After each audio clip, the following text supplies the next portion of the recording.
Cik demo tahu dok, payuh nak kerah, lambat nak kerah. Benda-benda ni tanda permulaan mati pucuk berlaku. Jadi sini dekat SS kita buat secara proper. Mula-mula sekali mari jumpa saya. Kita konsep lagu mana, cerita dia dulu, flow dia macam mana. Mati pucuk ni sebenarnya dia terbahagi pada 4 stage. Stage nombor 1 dia macam tofu. Dia tak naik lasu. Ni berat sekali ni. Stage nombor 2 pula dia macam pisang tanpa kulit. Nampak kerah tapi dia tak boleh masuk. Problem dia. Stage nombor 3 pula nampak macam kerah, boleh masuk.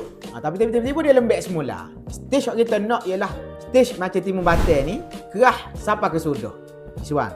So sekarang ni kalau adalah isu berkaitan dengan ni, boleh mari jumpa saya di SS Clinic. Kita bincang lagu mana rawatan yang terbaik untuk abang. Kita sini kita buat ialah shockwave. Shockwave ni ialah satu modern teknologi untuk membantu masalah mati pucuk. Fungsi dia satu je, mudah kata dia akan increase blood flow ataupun memolekkan semula pengaliran darah dia. Jadi jangan lupa buat appointment, jumpa saya Dr. J di SS Clinic.